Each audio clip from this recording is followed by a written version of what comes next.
नमस्कार, मैं हरि। आप देख रहे हैं डिटेल न्यूज झारखंड। आइए जानते हैं झारखंड की प्रमुख खबरों को। अगर आप चैनल में नए हैं तो चैनल को सब्सक्राइब अवश्य कर लें ताकि झारखंड की हर छोटी बड़ी खबर आप तक पहुंचा सकें। किसानों के लिए बड़ी खुशखबरी, धान पर 100 रुपया बोनस देगी झारखंड सरकार। दरअसल आपको बता दूं, झारखंड की हेमंत सोरेन सरकार ने किसानों के लिए खुशखबरी दी है। अब झारखंड में धान की खेती करने वाले किसानों को केंद्र सरकार से प्रति क्विंटल मिलने वाले न्यूनतम समर्थन मूल्य MSP पर राज्य सरकार की तरफ से 100 रुपया बोनस दिया जाएगा। इसके लिए झारखंड कैबिनेट से मंजूरी मिल गई है। वित्त वर्ष 2024-25 के लिए केंद्र सरकार ने धान की MSP भी तय कर दी है। आपको बता दूं, शुक्रवार को हेमंत सोरेन कैबिनेट की बैठक में यह फैसला लिया गया है। कैबिनेट की तरफ से योजना के लिए कुल 60 करोड़ रुपए की मंजूरी दी गई है। इसके बारे में जानकारी देते हुए कैबिनेट सचिव वंदना डांडेल ने बताया कि शुक्रवार को हुई कैबिनेट की बैठक में यह फैसला लिया गया है कि उन्होंने कहा है कि सरकार की तरफ से इस संबंध में 60 करोड़ रुपए की मंजूरी दी गई है। वहीं किसानों को 100 रुपया बोनस देने के ऐलान के बाद सरकार की तरफ से बताया गया है कि सरकार ने इस वर्ष फैसला किया है कि किसानों से 60 लाख मीट्रिक टन धान खरीदने का फैसला किया है। इस तरह किसानों को उनकी धान की फसल पर मिलने वाली MSP पर 100 रुपया बोनस दिया जाएगा। इसके लिए सरकार ने फंड को मंजूरी दे दी है। वहीं आपको बता दें कि केंद्र सरकार ने वित्त वर्ष 2024-25 के लिए सामान्य किस्म के धान के लिए 2300 रुपया प्रति क्विंटल और ग्रेड A किस्म की धान की फसल के लिए 2320 रुपया प्रति क्विंटल MSP तय किया है। ऐसे में जब झारखंड सरकार किसानों से धान खरीदेगी तो सामान्य के लिए 2400 रुपया और ग्रेड A किस्म के धान के लिए 2420 रुपया प्रति क्विंटल दिए जाएंगे। पेंशनधारी और सरकारी कर्मियों का बढ़ा महंगाई भत्ता, झारखंड कैबिनेट ने लगाई मुहर, कुल 36 प्रस्ताव हुए पारित। दरअसल आपको बता दूं, मुख्यमंत्री हेमंत सोरेन की अध्यक्षता में हुई कैबिनेट की बैठक में कुल 36 प्रस्तावों पर मुहर लगी है। कैबिनेट सचिव वंदना डांडेल ने इसकी जानकारी दी। कैबिनेट ने राज्य सरकार के अधीन कार्यरत पेंशनधारी और सरकारी कर्मचारियों को बड़ी सौगात दी है। इन कर्मियों की महंगाई भत्ता को बढ़ाने की कैबिनेट ने स्वीकृति दे दी है। सभी सरकारी कर्मियों का बढ़ा हुआ महंगाई भत्ता 1 जनवरी 2024 से प्रभावी होगा।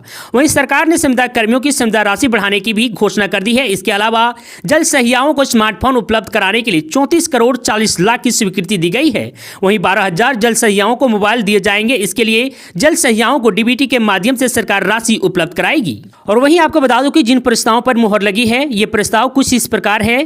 पहला प्रस्ताव है मयूराक्षी नदी पर पुल निर्माण के लिए करीब 241 करोड़ की प्रशासनिक स्वीकृति, ध्रुवा पथ सुदृढ़ीकरण के लिए राशि की स्वीकृति, बिरसा मुंडा एयरपोर्ट से चंदा घासी रिंग रोड के निर्माण एवं भूमि अधिग्रहण के लिए 280 करोड़ की संशोधित प्रशासनिक स्वीकृति, झारखंड पशुपालन सेवा नियमावली में संशोधन की स्वीकृति, राजकीय फार्मेसी महाविद्यालय बरियातू में बी फार्मा की होगी पढ़ाई, इन पदों की स्वीकृति, झारखंड जन्म एवं मृत्यु निबंधन में संशोधन की स्वीकृति। 1/1/2024 के प्रभाव से राज्य सरकार के पेंशनधारी कर्मियों और सरकारी कर्मियों का महंगाई भत्ता बढ़ा। किसानों से धान खरीद अधिप्राप्ति के लिए राज्य सरकार की ओर से दी जाने वाली 100 रुपये प्रति क्विंटल बोनस की राशि के लिए 60 करोड़ की स्वीकृति। भवन एवं कर्मकार निबंधन नियमावली 2006 में संशोधन की स्वीकृति। मिशन शक्ति के तहत सखी निवास के कार्य योजना की स्वीकृति। जल सहिया को स्मार्टफोन उपलब्ध कराने के लिए 34 करोड़ 40 लाख की स्वीकृति। जबकि राज्य में 29,604 जल सहिया है, जिन्हें 12,000 मोबाइल के लिए DBT माध्यम से राशि दी जाएगी। वहीं संविदा कर्मियों की बढ़ी संविदा राशि। इन महत्वपूर्ण प्रस्तावों पर कैबिनेट ने मुहर लगाई है। हेमंत सरकार ने राज्य के संविदा कर्मियों, कंप्यूटर ऑपरेटरों को दिया तोहफा। दरअसल आपको बता दूं, संविदा के आधार पर कार्यरत कर्मियों की संविदा राशि में बढ़ोतरी कर दी गई है। मुख्यमंत्री हेमंत सोरेन की अध्यक्षता में हुई कैबिनेट की बैठक में सभी संविदा कर्मियों को यह तोहफा दिया गया है। आपको बता दूं, इसके तहत सप्तम वेतन में पुनरीक्षण में स्वीकृति पे मैट्रिक्स में अनुमान किए गए एंट्री पे आधारित मानदेय दिया जाएगा। वहीं अब 34% महंगाई भत्ता के स्थान पर एंट्री पे पर 50% महंगाई भत्ता दिया जाएगा। आपको बता दूं, छठे वेतन पुनरीक्षण में स्वीकृति किए गए चिकित्सक भत्ता एवं परिवहन भत्ता जहां अनुमान्य हो जाएगा, इसमें सरकार को सालाना 51.12 करोड़ रुपए अतिरिक्त वित्तीय भार पड़ेगा। सरकार के इस निर्णय पर प्रोजेक्ट भवन सचिवालय में संविदा कर्मियों ने जमकर खुशियां मनाई और मुख्यमंत्री हेमंत सोरेन को बधाई दी। इसका लाभ संविदा कर्मी, computer operator, data entry operator को मिलेगा। झारखंड की सीमा 3 दिनों के लिए सील, बंगाल सरकार का एक्शन, बाढ़ का दिया हवाला तो वहीं गाड़ियों की लगी लंबी कतार। दरअसल आपको बता दूं, पश्चिम बंगाल सरकार ने 19 सितंबर की रात से झारखंड से पश्चिम बंगाल की सभी सीमा को पूरी तरह से सील कर दिया है। अति आवश्यक मामलों को छोड़कर किसी भी मालवाहक वाहन को राज्य में प्रवेश करने की अनुमति नहीं है। आधिकारिक तौर पर स्थानीय पुलिस का कहना है कि उच्च अधिकारियों के आदेश पर सीमा सील कर दी गई है। राज्य प्रशासन ने कहा है कि दक्षिण बंगाल में बाढ़ की गंभीर स्थिति के कारण झारखंड से किसी भी वाहन को राज्य में प्रवेश करने की अनुमति नहीं दी जा रही है। सरकार को इस बातचीत का चिंता है कि वाहन बाढ़ में बह जाएंगी। सरकार ने दोनों राज्य की सीमा को 3 दिनों के लिए बंद रखने का फैसला किया है। और वहीं सीमा बंद करने की सबसे बड़ी कारण है कि दामोदर घाटी निगम से 3 दिनों में करीब 5 लाख क्यूसेक पानी छोड़े जाने के कारण राज्य के 11 जिले बाढ़ से तबाह हो गए हैं और 26 लोग मारे गए हैं और लाखों लोग बेघर हो गए हैं।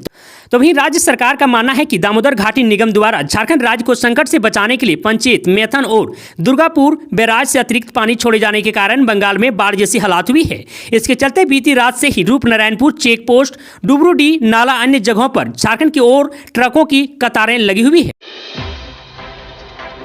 जेएसएससी सीजीएल परीक्षा से पहले पलामू पुलिस की छापेमारी, बिहार के एक व्यक्ति से 90 लाख रुपए बरामद। दरअसल आपको बता दूं, जेएसएससी सीजीएल परीक्षा के पहले होटल में छापेमारी के दौरान पुलिस ने एक व्यक्ति के पास से करीब 90 लाख रुपए बरामद किए हैं। व्यक्ति बिहार का बताया जा रहा है। फिलहाल पुलिस व्यक्ति से पूछताछ कर रही है। दरअसल झारखंड राज्य कर्मचारी चयन आयोग की संयुक्त स्नातक स्तरीय परीक्षा शनिवार और रविवार को होना है। पुलिस मुख्यालय से निर्देश मिलने के बाद पलामू पुलिस ने सभी होटलों और गेस्ट हाउस में चेकिंग अभियान शुरू कर दिया है और छापेमारी कर रही है। इसी क्रम में पुलिस ने मेदिनीनगर टाउन थाना क्षेत्र के एक होटल में छापेमारी कर एक व्यक्ति के पास से 90 लाख रुपए बरामद किए हैं। सारे पैसे 500-500 के नोट में हैं और नोटों के करीब 100 बंडल मिले हैं। पुलिस से मिली जानकारी के मुताबिक जिस व्यक्ति के पास से पैसे बरामद किए गए हैं वह बिहार के औरंगाबाद का रहने वाला है। उसने पुलिस को अपना नाम सदन यादव बताया है। हालांकि व्यक्ति का कहना है कि वह स्वर्ण व्यवसायी है। पुलिस सदन यादव द्वारा बताई गई बातों का सत्यापन कर रही है। मामले की जानकारी वरीय अधिकारी को दे दी गई है। पुलिस ने आयकर विभाग को भी मामले की जानकारी दी गई है। रांची में 15 सूत्री मांगों को लेकर रसोइया संघ ने बापू वाटिका के सामने दिया धरना प्रदर्शन। दरअसल आपको बता दूं, झारखंड प्रदेश विद्यालय रसोइया संघ ने मोहराबादी के बापू वाटिका के सामने 1 दिवसीय धरना दिया है। संघ की महिला ने 10,000 मासिक वेतन सहित 15 सूत्री मांगों को लेकर प्रदर्शन किया है। धरने पर बैठी अनिता देवी, रीना देवी, भुंडा बासुकी ने कहा कि झारखंड में लगभग 80,000 रसोइया काम कर रही है। रसोइया संघ की महिलाएं राज्य के 30 से 32,000 सरकारी स्कूलों में बच्चों को खाना बनाकर खिलाती है। 12 महीने सुबह 8 बजे से शाम 5 बजे तक काम करना पड़ता है, लेकिन इसके एवज में हर माह सिर्फ 2,000 ही मिलते हैं। वह भी 4-5 महीने के बाद वेतन दिया जाता है। उनका कहना है कि इस काम में न्यूनतम मजदूरी भी नहीं मिल पा रही है। महिलाओं का कहना है कि एक तरफ सरकार मैया योजना के तहत बिना किसी काम के महिलाओं को 1,000 महीना दे रही है, वहीं दूसरी तरफ काम करने के बाद भी रसोइयों का मानदेय नहीं बढ़ाया जा रहा है। तो वहीं रसोइयों की मांग कुछ इस प्रकार है। रसोई बहनों को सरकारी कर्मचारी घोषित किया जाए, हर माह 10,000 मासिक वेतन दिया जाए, रसोइयों को हर माह समय पर मानदेय का भुगतान किया जाए, न्यूनतम मानदेय 21,000 किया जाए, ड्रेस कोड लागू कर साल में 2 सेट कॉटन साड़ी दिया जाए, दुर्घटना बीमा सुनिश्चित की जाए, रिटायरमेंट के बाद पेंशन लागू किया जाए, मध्याह्न भोजन बनाने में परेशानी को हल करने के लिए हेल्प डेस्क बनाया जाए और मध्याह्न भोजन बनाने और सुरक्षित रखने के लिए जरूरत के अनुसार बर्तन और पानी की व्यवस्था किया जाए। घुसपैठिए को उल्टा लटकाकर सीधा कर देंगे, साहिबगंज में गरजे अमित शाह, हेमंत सरकार पर बोला हमला। दरअसल आपको बता दूं, केंद्रीय गृह मंत्री अमित शाह ने शुक्रवार को साहिबगंज जिले के पुलिस लाइन मैदान में परिवर्तन सभा को संबोधित किया। सभा को संबोधित करते हुए अमित शाह ने कहा कि राज्य में भाजपा की सरकार बनाइए, घुसपैठिए को उल्टा लटका कर सीधा कर देंगे। अमित शाह ने कहा है कि यह भूमि आदिवासी की है, लेकिन यहाँ घुसपैठियों की संख्या लगातार बढ़ती जा रही है। आदिवासी 44% से घटकर 28% हो गई है।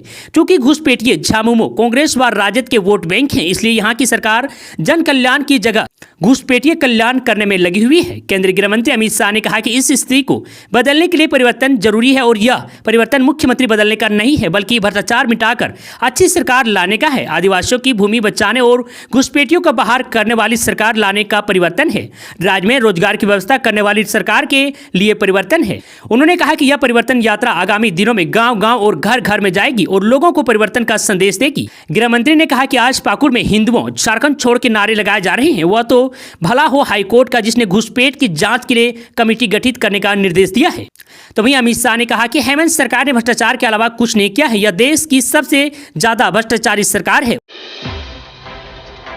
पत्रकार रवि प्रकाश के निधन पर मुख्यमंत्री हेमंत सोरेन ने जताया शोक। दरअसल आपको बता दूं, वरिष्ठ पत्रकार रवि प्रकाश का शुक्रवार को निधन हो गया। उनके निधन पर सीएम हेमंत सोरेन ने शोक व्यक्त किया है।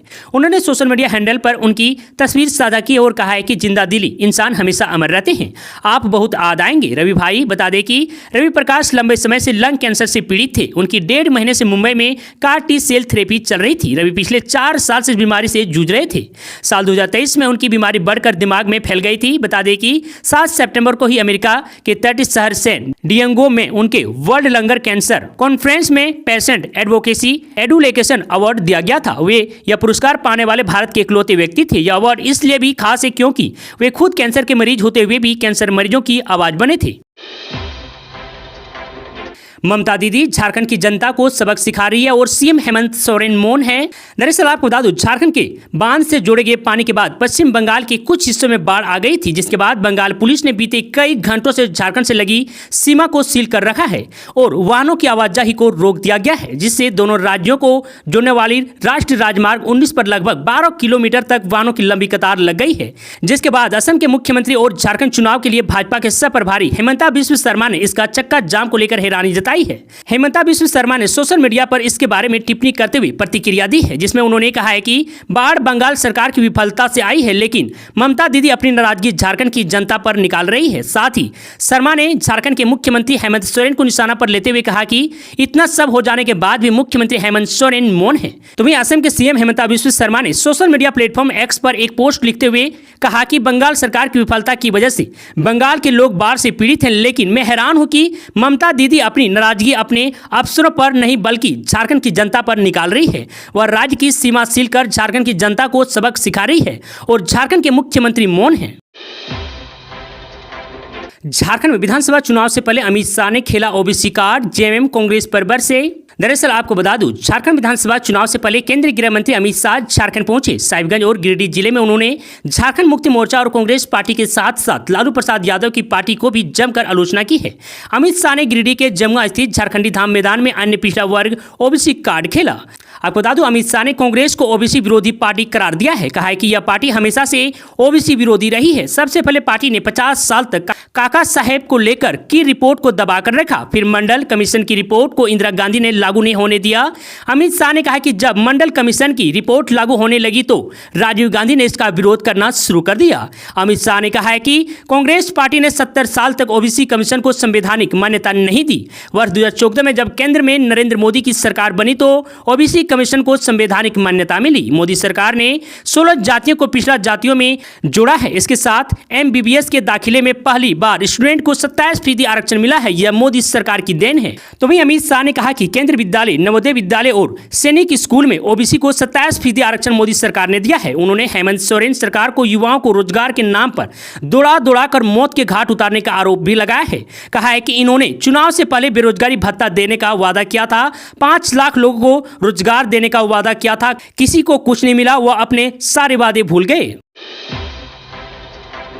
झारखंड में 25 से 30 साल में बहुसंख्यक हो जाएंगे घुसपैठिए, अमित शाह ने किया आगाह।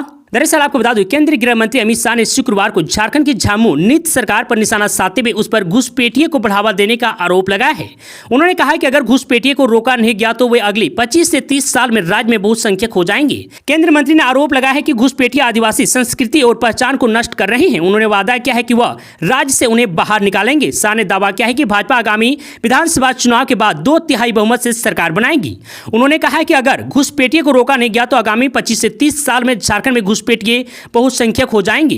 राज्य में घुसपैठिए के लिए कोई जगह नहीं है। वे हमारी बेटियों से विवाह कर रहे हैं और जमीन कब्जा कर रहे हैं, आदिवासी संस्कृति और विरासत को नष्ट कर रहे हैं। हम उन्हें बाहर निकालेंगे।